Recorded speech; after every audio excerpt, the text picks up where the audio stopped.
vous a donné un corps, c'est pour l'entretenir et prendre soin. Alors, Gabrielle Cluzel, carême ou pas carême? Alors moi, oui, carême, c'est pas un mystère pour grand monde. Enfin, je vais essayer de faire le carême. Vous savez, c'est un effort de chacun. Et vous disiez tout à l'heure, on prend une résolution, puis après, on la tient pas. Ça fait partie des efforts de carême de se dire qu'on est humblement, qu'on n'arrive pas à les tenir, vous voyez. Alors moi, on m'avait dit quand j'étais petite, il faut prendre 2 résolutions. J'ai gardé ces résolutions parce qu'on m'a dit qu'il fallait garder un cœur d'enfant aussi. Alors la première, c'est de prendre une résolution matérielle et une résolution, si j'ose dire, spirituelle. Donc matérielle, un truc très simple. Donc moi, je vais essayer d'arrêter de remettre du sel parce que je mets du sel partout. C'est un gros effort pour moi, vous voyez, mais c'est un truc concret. Voilà, on le fait ou on le fait. Vous voyez, c'est pas évanescent. Et puis un effort spirituel. Vous savez, j'ai 7 enfants et je me dis parfois je les gronde, je les houspille, je leur dis dépêche-toi, t'as pas fait ci, t'as pas fait ça.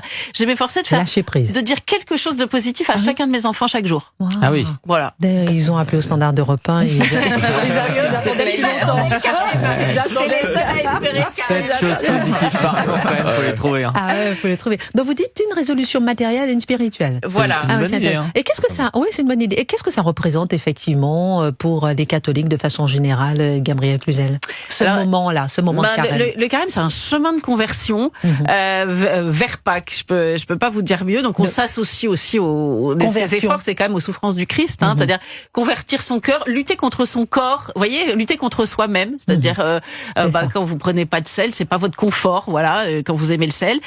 Donc c'est essayer de suivre le Christ dans cette voie. Alors je sais que le mot sacrifice, on n'a plus du tout bonne presse, et pourtant moi je trouve que c'est un beau mot. On peut l'appeler fort. Mais vous savez, le Christ, il est mort sur la croix dans les souffrances. Moi je trouve que on a le droit de le dire. C'est pas un gros mot.